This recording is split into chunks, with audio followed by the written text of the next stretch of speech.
mooy ñëwoon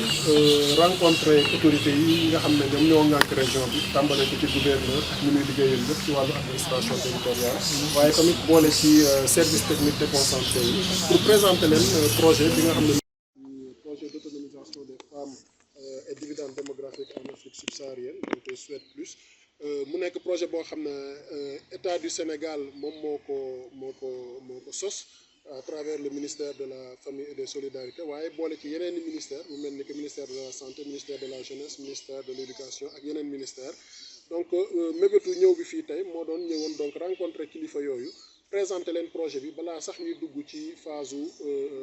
doxal projet bi donc ñëw rencontrer leen wax leen projet bi lan moo ci nekk lan moo ko tënk waaye tamit déglu leen ndax ñoom ñoo dëkk ci dëkk bi ñoom ñoo ŋànk dëkk bi li ñu xam ci dëkk bi amaana am na njëriñ bu bëri ak jeexital bu bëri bu mu mën a am ci projet bi bu ñu ko bëggee doxal donc loolu moo waraloon ñu ñëwoon tey présenter leen projet bi waaye déglu nañ leen tamit xam seeni orientation yi nga xam ne moom lañ ñuy jox ak seen liñ xam-xam bi ñu am ci région bi spécificité yi nga xam ne bu ñu bëggee doxal projet bi laaj na ñu bàyyi ci xel donc loolu moo waraloon ndaje tey. soo nee autonomisation et dividende démographique nan lañ ko mën a tekkee lan ngeen di xalaat ci wala pour nit ñi gën ko mën a comprendre. waaw xam nga dividende démographique dafa nekk loo xam ne dafay mën a nekk opportunité bu réew yi nga xam ne seen askan dañu nekk ay ndaw boo xoolee Sénégal téeméer boo jël daanaka juróom-ñaar fukk ak juróom yi ak wala lu ko ëpp sax ñi ngi am lu gën a néew fanweeri at ak juróom kon kooku ku ko wax rek da ngay xam ne population bu jeune lañ am waaye nag jeune tamit dafa nekk loo xam ne baax na wala mën na la amal njëriñ bu fekkante ne def nga ci la war en tant que état maanaam investissement ya ca war boo ko defulee it boo moytuwulee dana retourner wu contre boppam waaye dana retourner wu contre yow nekk beneen problème boo xam ne jël ko en charge moo gën a jafe que jàppale leen pour ñoom ñu mën a jël seen bopp en charge donc projet bi donc loolu mooy bu ñuy wax wàllu dividende démographique donc boo defee investissement yi nga xam ne moom moo war ci seen wàllu renforcer seen i capacité seen nekkin renforcer seen wàllum jàng surtout fexe ba nga xam ne comme ni ñu ko xamee état du Sénégal def na effort yu bëri pour ñu enrôler xale yi ñu dugg école waaye tey jii jafe-jafe bi fi mu nekk mooy fexe ba ñooñu nga xam ne dugg nañ école te ñu bëri léegi nga fexe ba ñoom ñu des ci biir école bi ba seen jàng sori dem fu gën lu mu gën a sori possible mu mën fa yegg donc bokk na tamit ci li nga xam ne projet bi da koy def mooy autonomisation ndax ku jàng ba am yenn diplôme yi am yenn qualification yi amaana mën na insérer boppam ci tissu professionnel bi waaye am na koo xam ne dem na ba am lu ko gàllankoor ci wàllu jàngam te lu ci ëpp ñu xam ko mu jëm ci wàllu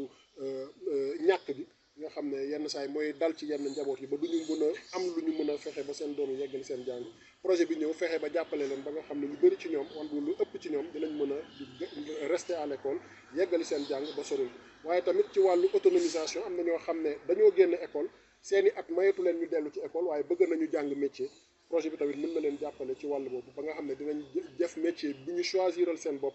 mën ci tamit am ci ëllëg defar ci seen ëllëg. yan région ngeen intervenir ñaata koppar ngeen ci def. région yi intervenir bëri na daanaka dafa daj région yëpp ndax ñu ngi ci 11 régions sur les 14 région de Thiès bokk ci wàllu koppar budget wu projet bi mi ngi toll ci $100 millions mu war a tolloog lu à peu près 60 milliards ci CFA bi nga xam ne état du Sénégal moo ko moom mën naa ne moo ko leb ku mel ni Banque mondiale mu lebal ko état du Sénégal war ko fay donc mën nañ ne initiative état du Sénégal la moom mi nga xam ne moom moo am conscience ci problématique jeune bi mu nga xam ne moom waaye aussi potentiel bi nga xam ne jeunesse boobu constitué na ko mu jël décision ne daf ci consacrer les investissements adéquats pour jeunes yooyu mën a jural seen bopp dara waaye mën a jural réew mi dara. Aujourd'hui, nous avons le plaisir de présider la réunion, en tout cas d'information et de sensibilisation sur la mise en œuvre du projet d'autonomisation des femmes démographique. Et nous avons eu en tout cas la satisfaction d'avoir de témoigner de l'implication de toutes les parties prenantes pour relever le défi, bien les défis liés à l'autonomisation des femmes. Dans la mesure où cette question-là est au cœur des politiques publiques, notamment l'axe de la vision 2050 relatif au renforcement du capital humain et à l'équité sociale. Nous avons été satisfaits des recommandations et des observations qui ont été formulées, ainsi que les réponses qui ont été apportées. Et nous sommes convaincus que si toutes ces recommandations-là seront prises en compte, le projet en tout cas, aura une mise en œuvre ou bien une appropriation réussie dans la région de Thiès. Alors, ce projet, comme son nom l'indique, est un projet d'autonomisation des femmes, mais particulièrement des adolescentes et des jeunes femmes. Donc de leur autonomisation pour la capture du dividende démographique. Comme nous le savons, le Sénégal a une population très jeune et cette population justement est une opportunité pour tout pays qui consacre des investissements adéquats. Si ce n'est pas fait, ça devient un problème, beaucoup de problématiques pour les États, pour les gouvernements. Et le Sénégal, en État responsable, décide de consacrer, et depuis plusieurs années, mais pour ce projet en particulier, et avec les nouvelles orientations qui mettent l'accent sur le capital humain, décide dans le cadre de ce projet-là de consacrer des investissements adéquats à cette frange de la population pour, les rendre autonomes de sorte à ce qu'elles puissent se prendre en charge elles-mêmes, mais pour aussi, et en particulier, pouvoir capturer le surplus de croissance économique qui pourrait découler justement de ces investissements. Et quels seront les domaines d'intervention sur lesquels vous allez vous activer, et aussi les zones d'intervention? Les domaines d'intervention sont multiples.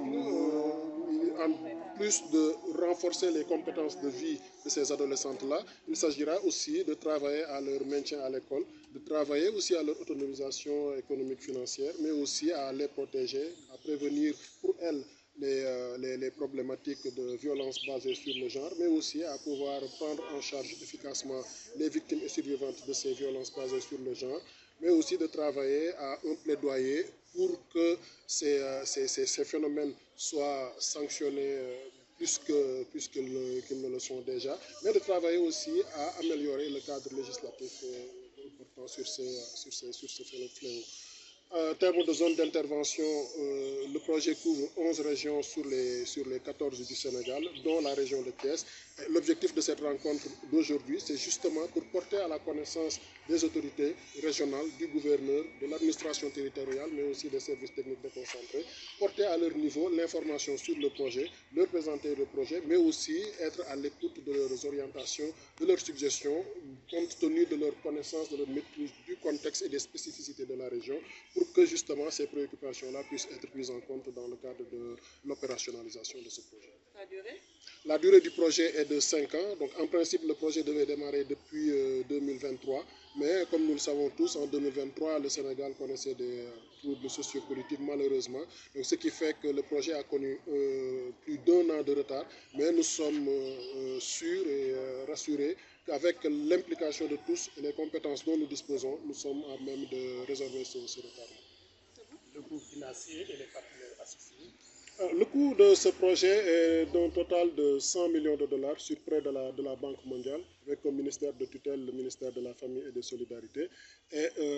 il y a au moins 7 à 8 autres ministères qui sont impliqués, dont notamment le ministère de la Santé et de l'Action sociale, le ministère de l'Éducation nationale, le ministère de la Jeunesse, bien sûr quand on parle de cibles jeunes, le ministère de la Jeunesse.